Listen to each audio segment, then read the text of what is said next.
토요일 아침입니다. 이 시간 우리 하나님 앞에 예배하러 나오신 여러분을 우리 주님의 이름으로 환영합니다. 우리 오늘까지는 이렇게 우리 하나님 앞에 예배를 드리겠지만 우리 다음 주 월요일부터는 또 함께 모여서 예배할 수 있는 곳도 우리가 마련될 수 있는 게 참 좋습니다.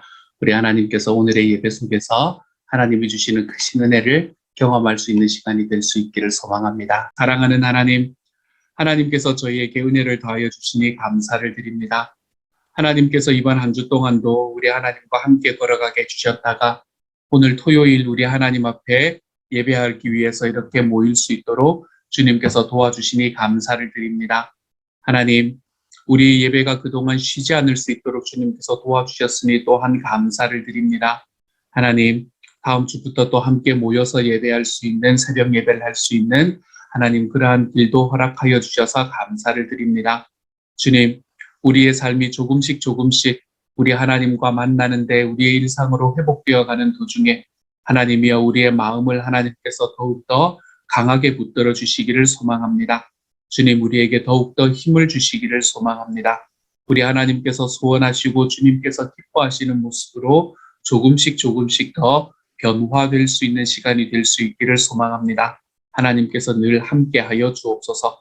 사랑하는 아버지께서 오늘 박초를 위해서 기도할 때에 하나님께서 우리 박초의 모든 일들을 지켜주시기를 소망합니다. 주님께서 우리 미얀마 목장을 지켜주시고 하나님께서 우리 케냐 목장을 붙잡아 주시고 영국 목장을 지켜주시기를 소망합니다. 목자 목녀님들 주님께서 많이 사랑해 주십시오. 하나님께서 그 안에서 우리 하나님께서 소원하시는 일이 더욱더 많이 일어날 수 있는 목자님들, 목녀님들 될 수 있도록 주님께서 도와주십시오. 선교사님들에게 하나님의 은혜를 더하여 주십시오. 또한 우리 목장 식구들에게 우리 주님의 능력을 더하여 주십시오. 그래서 주님, 정말 많은 것들이 힘들다라고 이야기하는 시간 속에 힘듦보다는 하나님 앞에서의 은혜와 기쁨을 경험할 수 있는 하나님의 사람들이 다 될 수 있도록 아버지께서 도우시고 함께하여 주옵소서. 특별히 하나님, 출타에 계시는 분들이 계십니다. 하나님께서 돌아오는 발걸음까지도 하나님이 끝까지 지켜주시는 그런 놀라운 은혜가 이 안에서 일어날 수 있도록, 특별히 박수 안에서 일어날 수 있도록 주께서 도우시고 함께하여 주옵소서. 오늘 말씀을 묵상할 때에 주님께서 말씀의 지혜를 더하여 주시고 은혜를 더하여 주시고 말씀 속에서 말씀하시는 하나님의 음성을 들을 수 있는 시간 될 수 있도록 주님께서 도와주옵소서. 모든 말씀을 우리 주님 예수님 이름으로 기도드립니다. 아멘.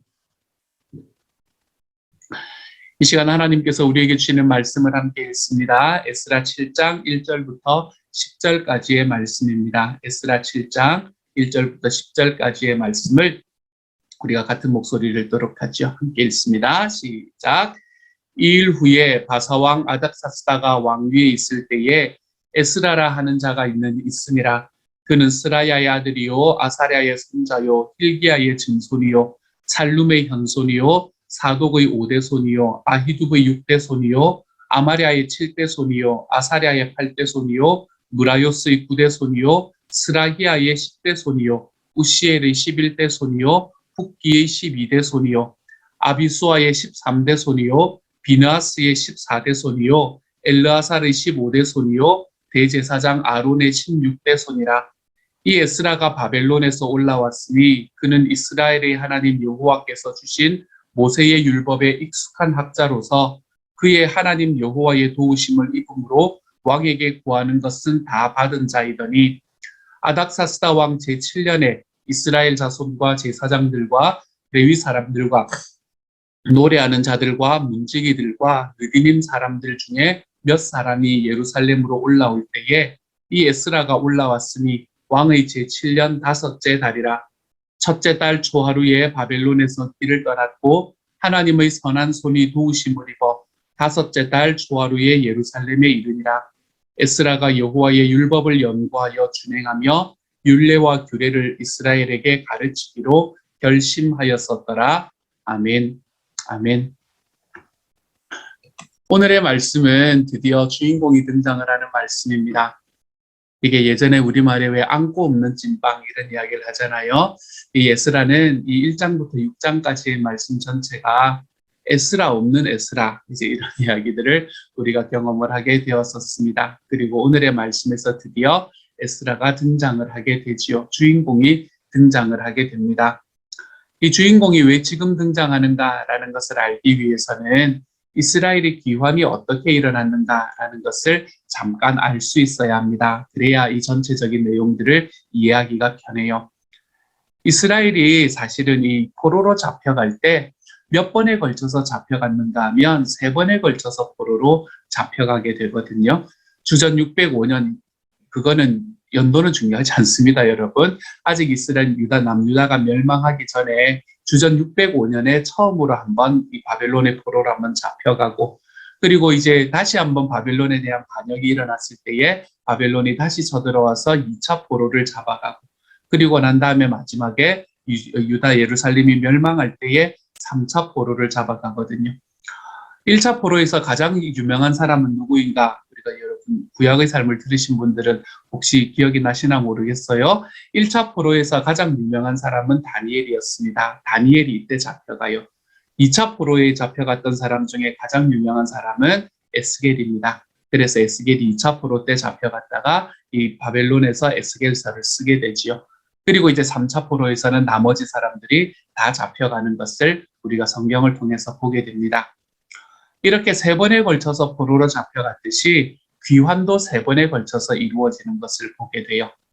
그래서 첫 번째 귀환이 일어났을 때, 이 첫 번째 귀환을 일어났을 때 그들을 이끌었던 사람이 바로 우리가 지금까지 보았던 스룹바벨과 예수아라는 사람이었습니다.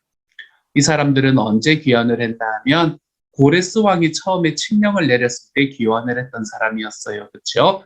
고레스 왕의 칙령이 내렸을 때 귀환했으니까 페르시아가 이제 막 세워지고 얼마 안 됐을 때 첫 번째 귀환을 했던 사람들이었습니다. 이들이 첫 번째 귀환을 했을 때는 언제였나 하면 이 이스라엘 백성들이 첫 번째 이 포로로 잡혀갔던 해로와 딱 비교해 봤을 때 딱 70년이 지난 해였어요.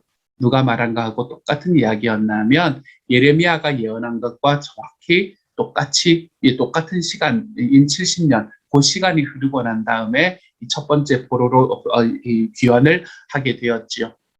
첫 번째 귀환을 했던 사람들이 가지고 있었던 가장 핵심적인 이 job description, 이들이 해야 됐던 사명은 무엇이었었나요? 지금까지 계속 우리는 뭐에 관한 이야기를 하고 있었지요? 성전 건축에 관한 이야기를 하고 있었잖아요. 그래서 이 첫 번째 귀환했던 사람들이 행해야 되는 가장 중요했던 일은 성전을 건축하는 일이었습니다. 그래서 이들은 성전을 건축을 시작을 했고, 그리고 시작하다가 왜 중간에 방해로 인해서 16년 동안 못하고 머물러 있다가 그리고 난 다음에 16년이 지난 다음에 우리가 어제의 말씀까지 해서 성전이 최종적으로 건축되고 그리고 그곳에서 6월절 잔치가 열리는 것까지 우리가 보게 되었잖아요. 그래서 첫 번째 귀환을 했던 사람들이 해야 되는 가장 중요한 일은 무엇이었나 하면 성전을 건축하는 일이었어요. 이렇게 성전을 건축하는 일이 일어나고 난 다음에 지금 1절의 말씀을 보면 7장 1절을 보면 2일 후에라고 돼 있죠. 그렇죠?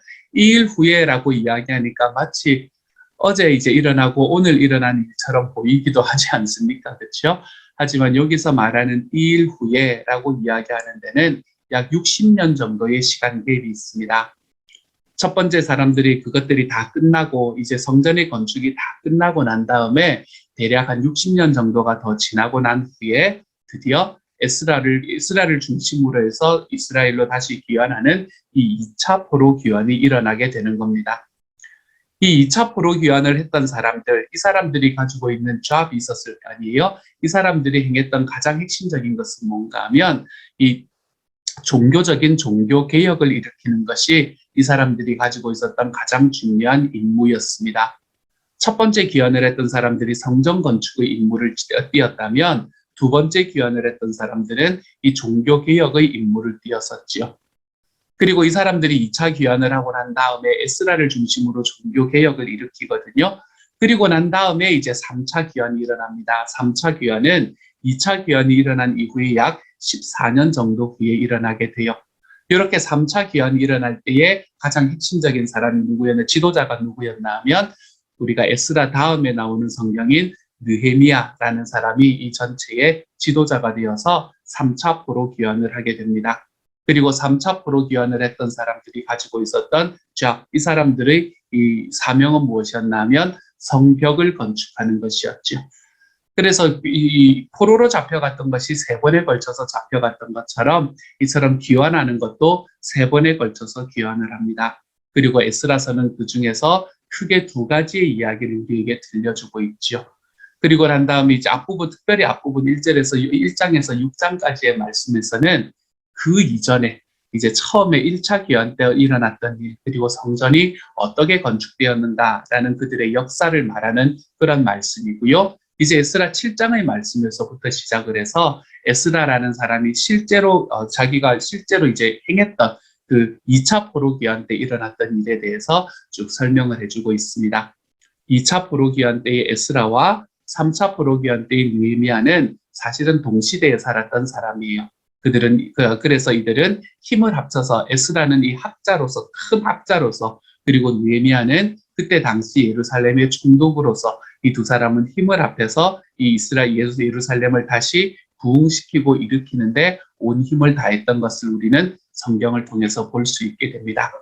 이러한 스토리를 우리가 좀 알고 에스라 7장의 말씀부터 보기 시작을 하면 이게 역사적으로 어떤 상황에 놓여 있는가라는 것을 우리가 좀 더 쉽게 알 수 있게 될 것 같아요.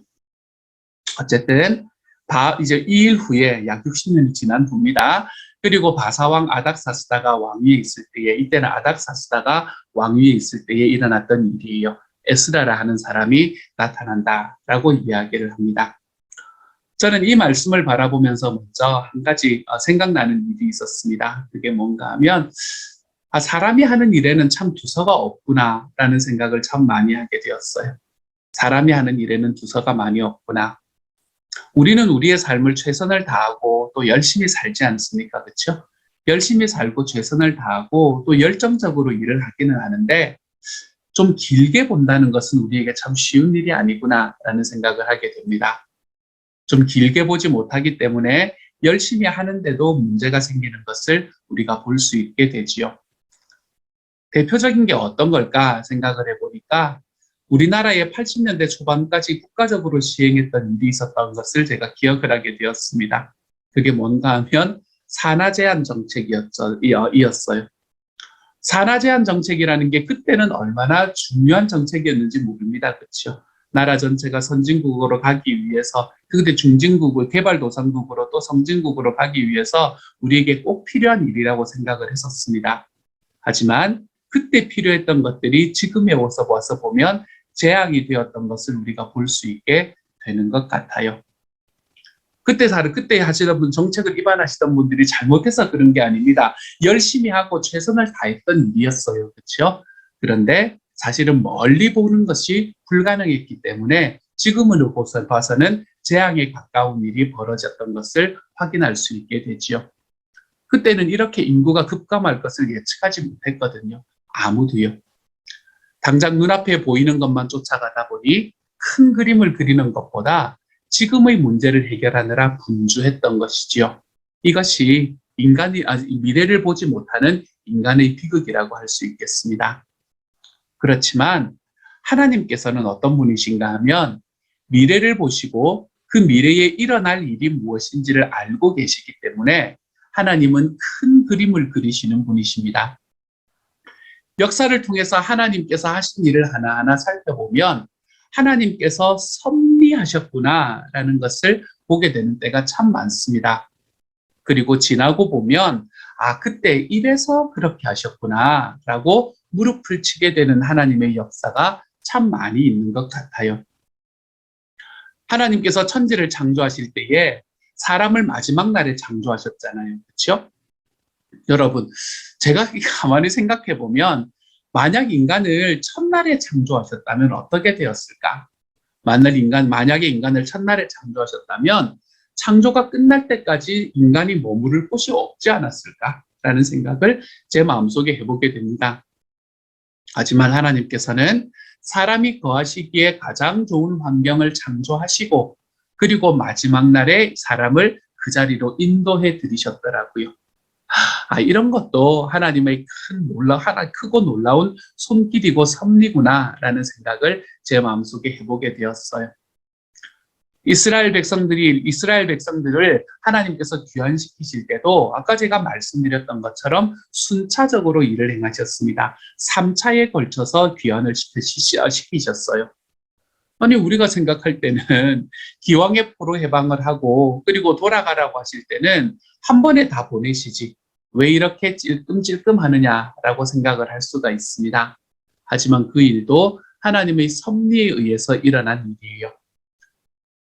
70년의 포로 생활이 끝나고 난 다음에 처음 귀환을 허락받은 사람들, 그 사람들에게 주어졌던 사명이 뭐라 그랬나요? 그들에게는 성전 재건이라는 사명이 주어졌습니다. 잃어버렸던 나라가 그들의 손에 다시 들어온 게 아니에요, 여러분. 여전히 그들은 페르시아의 지하에 유다 백성들은 지금 처해 있는 상황이었습니다. 스룹바벨과 예수아가 총독과 대제사장으로 임명받아서 성전 재건을 명령받고 그 땅으로 돌아왔습니다. 그리고 그곳에 16년이라는 시간이 흘러서 성전을 재건했습니다. 극한의 어려움이 있었어요. 주변에 큰 방해들이 있었습니다. 하지만 그럼에도 불구하고 그들이 수고하고 노력해서 성전을 재건했었지요. 이렇게 성전이 재건되고 났더니 그 다음에 나타나는 하나님의 계획은 무엇인가 하면 이 성전 안을 이제 채우는 것이 하나님의 계획이었던 거예요. 세워진 성전을 말씀으로 채우기 위해서 하나님은 사람을 보내십니다. 그것이 바로 오늘의 말씀에서 등장하는 에스라라는 사람이지요. 오늘의 5절과 6절의 말씀은 우리에게 이렇게 이야기를 주고 있습니다. 아비수아의 13대 손이요, 비나스의 14대 손이요, 엘르아살의 15대 손이요, 대제사장 아론의 16대 손이라. 이 에스라가 바벨론에서 올라왔으니 그는 이스라엘의 하나님 여호와께서 주신 모세의 율법에 익숙한 학자로서 그의 하나님 여호와의 도우심을 입음으로 왕에게 구하는 것은 다 받은 자더니 라고 이야기합니다. 하나님께서 준비하시고 계획하신 사람, 이왕에 세워진 성전을 하나님의 말씀으로 채우기 위해서 하나님께서 준비시켜 놓으신 사람, 그 사람이 바로 에스라였습니다. 이 에스라라는 사람이 말씀의 사람이다. 이 말씀을 채우기에 충분한 사람이다. 라는 것을 오늘 5절의 이 족보의 마지막에 딱 보여주고 있죠. 이 사람은 대제사장 아론의 16대 손이다. 라고 이야기를 하는 이 말씀에서 보여주고 있죠. 그리고 또한 이는 이 에스라라는 사람은 율법에 정통하고 능통한 학자가 되었다라고 우리에게 이야기를 하고 있죠. 에스라가 어떻게 이런 사람이 되었는가라는 것은 우리에게 정확하게 보여주지 않습니다. 부모님이 어떤 사람이었고 또 이 사람이 어떤 교육을 받아서 율법에 정통한 학자가 되었는가, 익숙한 학자가 되었는가라는 것을 우리에게 보여주지는 않습니다. 하지만 이 모든 것들을 통해서 그의 족보를 통해서 또한 그가 가지고 있었던 특징들을 통해서 그가 하나님의 성전의 말씀을 채우기에 가장 적합하고 훌륭한 사람이었기 때문에 하나님은 두 번째 포로 귀환자 명단에 에스라를 포함시켰구나라는 것을 우리에게 보여주기에는 충분한 이야기예요. 그렇다면 하나님의 손길이 왜 에스라 위에 머물러 있었을까? 하나님께서는 당신의 이 말씀으로 성전을 채우기 위해서 왜 에스라라는 사람을 선택하셨을까? 에스라가 이 세 가지로 마음을 굳게 먹었기 때문이다라고 말씀은 이야기합니다. 10절의 말씀은 이렇게 말하지요. 에스라가 여호와의 율법을 연구하여 준행하며 율례와 규례를 이스라엘에게 가르치기로 결심하였었더라라고 이야기를 합니다. 이 말씀은 에스라가 결심했던 세 가지의 결심을 말해줘요.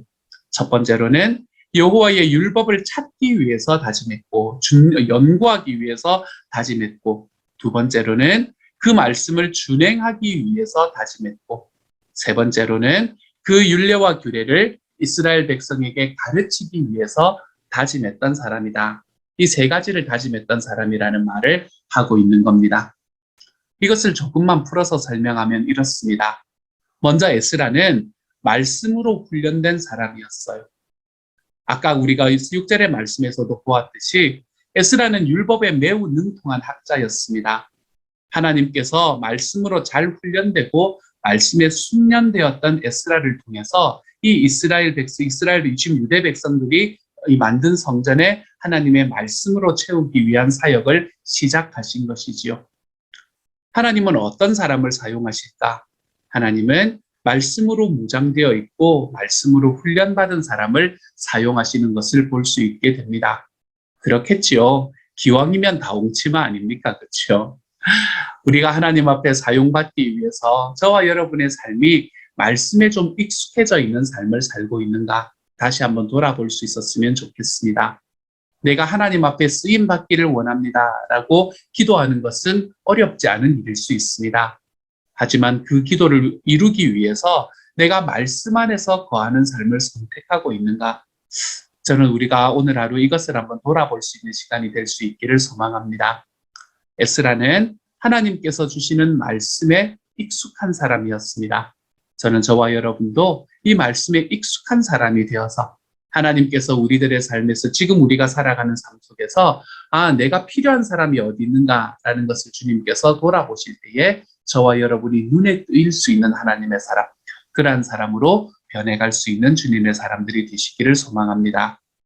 두 번째로 에스라는 심지가 굳건한 사람이었다라고 이야기를 합니다. 하나님께서는 에스라가 행하는 일을 축복해 주셨는데요. 하나님의 손길이 그 위에 머물렀는데 그 이유는 그가 하나님 안에서 뜻을 정했기 때문이다 라고 말씀은 이야기를 하지요. 그 말씀을 준행하기 위해서 다짐했다. 뜻을 정했다라는 이야기입니다. 말씀을 연구하고 말씀을 준행하기 위해서 그의 마음을 딱 다짐시킨 사람, 그 사람이 바로 에스라였기 때문에 하나님께서는 에스라를 사용하실 수 있었어요. 결심을 하려면 여러분 좀 이런 결심을 할 수 있었으면 좋겠습니다. 내가 하나님의 말씀에 순종하는 결심 말입니다. 하나님께서 나에게 하신 것이 있으면, 말씀하신 것이 있으면 내가 그 말씀에 좀 순종하리라. 우리가 이러한 결심을 우리의 삶에서 행해 나갔으면 정말로 좋겠어요. 우리의 삶에 하는 결심들은 사실은 참 많을 수가 있습니다. 하지만 그 많은 결심들 중에서 가장 우선순위로 놓을 수 있는 결심, 그것은 내가 주님의 말씀에 순종하는 삶을 살아가리라. 내 뜻과 주님의 뜻이 다를 때에 내 뜻을 주저없이 내려놓는 삶을 살아가리라. 우리가 이러한 삶을 하나님 앞에 내어놓고 여기에 결심하며 살아가 볼 때 하나님께서는 에스라를 사용하셨던 것처럼 저와 여러분을 사용하실 수 있게 될 것입니다. 에스라가 심지가 굳건해서 내가 주님의 말씀을 순종하리라, 그러한 결심들을 하나님 앞에 행해 나갔을 때 주님이 사용하셨던 것처럼 저와 여러분이 하나님 앞에서 나도 주님의 말씀에 순종해 보리라. 우리가 이러한 결심을 할 때에 주님께서 저와 여러분의 삶을 또한 에스라처럼 사용해 가실 것을 믿습니다. 그러한 삶을 살아갈 수 있는 저와 여러분이 되어 가시기를 소망합니다. 그리고 또한 에스라의 삶을 바라보면 그는 온전한 인격을 갖춘 사람인 것을 보게 됩니다. 에스라는 하나님의 말씀을 자기에게만 채우는 것이 아니라, 그리고 그것이 자기의 내가 이 정도를 가지고 있다라는 자기 만족으로 끝나는 것이 아니라 에스라는 그 말씀을 사람들에게 가르치고 나누고 싶은 마음이 가득한 사람이었습니다. 그래서 에스라는 온전한 인격을 가진 사람이라고 이야기할 수 있겠어요.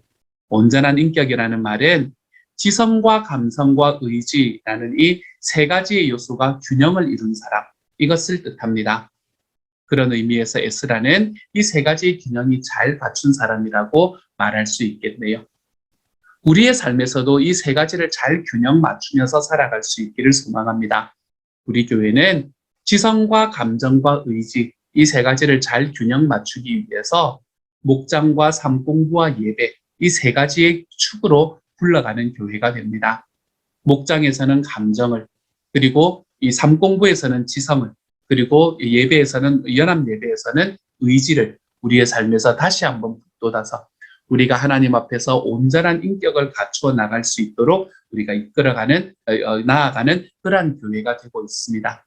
사랑하는 여러분, 우리의 삶에서 늘 있는 이 삶 공부와 목장과 예배를 통해서 우리 하나님 앞에서 우리도 이 에스라처럼 온전한 인격을 갖추어서 살아갈 수 있는 하나님의 사람이 되어서 우리 주님께서 사용하기에 불편하지 않는, 부족하지 않는 하나님의 사람으로 자라나가 볼 수 있기를 소망합니다. 이렇게 에스라를 바라보면서 우리가 이런 사람이 되어야지라고 이야기하는 것, 그것을 넘어서서 저는 이 전체 속에서 하나님께서 하시는 말씀을 한 가지만 더 나누려고 합니다. 에스라가 지금 이제 돌아가려고 하는데 한 가지의 문제가 있습니다. 에스라가 이제 이 하나님께서 에스라를 사용을 해서 이 하나님의 이 성전을 세워진 하나님의 성전을 말씀으로 채우려고 하는 데에 한 가지의 문제가 있었어요. 그것은 아닥사스다라는 이 왕의 마음을 움직이는 일이었습니다. 그런데 그 일을 누가 하시냐면 하나님께서 하시는 것을 우리는 12절, 13절의 말씀에서 볼 수 있게 돼요. 오늘의 부분은 아니지만요. 여러분, 당시의 세계 최강국이었던 페르시아 왕의 마음이었습니다. 누가 움직일 수 있었겠습니까? 이것을 움직일 수 있었던 분은 오직 하나님밖에 없었습니다. 때가 되자 하나님께서는 이 아닥사스다 왕의 마음을 움직여서 고레스 왕이 칙령을 내렸던 것처럼 아닥사스다 왕에게 다시 두 번째 포로 귀환을 할 수 있는 칙령을 내리도록 하셨어요. 고레스의 마음을 처음에 움직이셨던 분도 하나님이었습니다. 하나님은 동일한 하나님은 또한 이 아닥사스다라는 왕의 마음을 움직여서 말씀을 재건할 에스라를 주셨습니다. 이것이 하나님의 놀라운 은혜이고 계획인 거예요. 오늘 우리가 살아가는 우리의 인생 속에서도 우리가 우리의 삶에서도 여전히 큰 그림으로 역사하시는 하나님을 좀 바라볼 수 있기를 소망합니다. 우리는 하나님이 내 인생에 하시는 일을 보면서 답답해 할 수도 있습니다. 그러한 삶을 경험하고 계시는 분이 있을지도 모르겠어요. 이렇게 하지 마시고 다른 방법을 해주시면 더 좋을 텐데, 이렇게 하는 것보다는 저렇게 해주시면 더 효과적일 텐데, 우리가 이러한 마음으로 하나님 앞에 나아가는 때가 많습니다. 그런데 여러분, 큰 그림으로 그리시는 하나님의 손길을 생각해 보면 하나님께서 적절한 시기, 확실한 시기에 가장 최선의 것으로 역사하신다라는 사실을 좀 깨달으실 수 있기를 소망합니다. 돌이켜보면 지금까지 우리 인생은 하나님의 경륜으로, 이 하나님께서 우리에게 주신 하나님의 큰 그림으로 여기까지 왔지 않습니까? 만약 내 뜻대로 내가 원하는 대로 살았다면 내 삶에 일어날 불행을 미처 알지 못해서 우리의 삶은 어쩌면 무너진 인생이 될 수도 있었을 것입니다. 우리는 아직까지 나의 미래에 어떤 일이 일어나는가라는 것을 볼 수 없는 이 큰 그림을 그리지 못하는 사람입니다. 그렇지만 하나님께서는 내 인생을 선한 길로 인도해 주시는 분이시다. 하나님께서 내 인생을 위해서 그리시는 그림은 가장 최고의 그림이다라는 것을 깨닫고 그 주님께 기도하고 맡기는 주님의 백성이 좀 되어 가시기를 간절히 소원합니다. 또한 우리가 이 말씀을 통해서 우리가 좀 깨달아야 할 사실, 그것은 우리의 삶을 무엇으로 채울까라는 것을 저는 좀 깨달을 수 있기를 소망합니다. 성전을 아름답게 만들어 놓아도 그 성전을 하나님의 말씀으로 채우지 않으면 의미가 없는 거잖아요. 솔로몬 성전이 아무리 위대하고 아름답게 만들어졌다고 하더라도 그곳이 하나님의 말씀으로 충만하지 않았을 때 하나님은 그 성전을 이방인의 손에 넘기신 것을 우리가 보았잖아요. 사랑하는 여러분, 여러분의 가정과 여러분의 목장과 여러분의 교회와 여러분의 직장, 여러분의 인생을 우리 주님의 말씀으로 좀 채우시기를 소망합니다. 사람들은 눈에 보이는 것으로 채우는 것을 좋아하지요. 그럴듯하고 번듯한 것, 이런 것으로 채우기를 좋아합니다.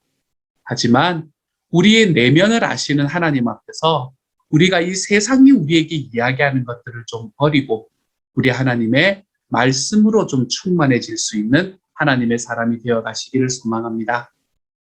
이렇게 돌아온 에스라로 인해서, 그리고 이들과 함께 돌아온 사람들로 인해서 스룹바벨이 세웠던 이 스룹바벨 성전, 제2성전은 이 에스라로 말미암아서 하나님의 말씀으로 가득한 성전이 되었습니다. 하나님은 이제 그 성전을 통해서 영광 받으셨고요. 사랑하는 여러분, 저는 오늘 우리의 인생도, 우리의 가정도, 우리의 목장도, 우리의 교회도 하나님의 말씀이 가득한 곳이 되어서 그 말씀이 세상 가운데로 흘러가고, 그리고 흘러간 이 하나님의 말씀이 우리의 주변과 또 온 세상을 좀 행복하게 만들어갈 수 있는 하루가 될 수 있기를 소망합니다. 사랑하는 여러분, 우리가 살아가는 삶을 말씀으로 채워 나가십시다. 어떻게 무엇을 믿으면서요? 우리의 삶에 가장 좋으신 큰 그림을 그리시는 하나님을 믿으면서요. 그러면서 우리의 삶을 오늘 하나님께서 사용하신 이 에스라처럼 우리의 삶을 좀 바꾸어 가볼 수 있는 오늘 하루가 될 수 있기를 우리 주님의 이름으로 축복합니다. 사랑하는 하나님 감사합니다. 하나님께서 은혜를 더하여 주셔서 감사합니다. 우리의 삶에 주시는 주님의 능력이 있습니다. 하나님, 우리가 주님께서 우리의 삶에 베풀어 주신 가장 최고의 것이 나의 삶에 일어나고 있다. 이 믿음 안에서 하나님 앞에 살아가 볼 수 있도록 주님께서 도와주옵소서. 그래서 아버지께서 우리의 삶에 주시는 가장 최선의 길이 지금 나의 삶 속에서 이루어지고 있음이 내 삶에 정말 감사하고 행복하다. 하나님 앞에 그렇게 기도하며 그것을 믿어드리며 하나님 걸어가는 과정 속에서 내가 에스라처럼 말씀에 준비되어 있고 내가 에스라처럼 우리의 이 인격이 준비되어가는 하나님의 사람으로 우리의 삶이 변해갈 수 있는 하루가 되게 하여 주옵소서. 박초를 많이 사랑하여 주시고 내일의 예배를 지켜주셔서 예배에 참석하는 모든 이들의 마음속에 하나님의 사랑이 충만한 예배가 될 수 있도록 아버지 도와주옵소서. 다음 주부터 현장에서 시작되는 우리 새벽 예배에도 그리고 고난주간 특별 새벽 예배에도 하나님께서 능력으로 지켜주시기를 소망하며 모든 말씀을 우리 주님 예수님 이름으로 감사하며 기도드립니다. 아멘. 하늘에 계신 우리 아버지여, 이름이 거룩히 여김을 받으시오며 나라 임하옵시며 뜻이 하늘에서 이룬 것 같이 땅에서도 이루어지이다. 오늘날 우리에게 일용할 양식을 주옵시고 우리가 우리에게 죄 지은 자를 사하여 준 것 같이 우리 죄를 사하여 주옵시고 우리를 시험에 들게 하지 마옵시고 다만 악에서 구하옵소서. 대개 나라와 권세와 영광이 아버지께 영원히 있사옵나이다. 아멘.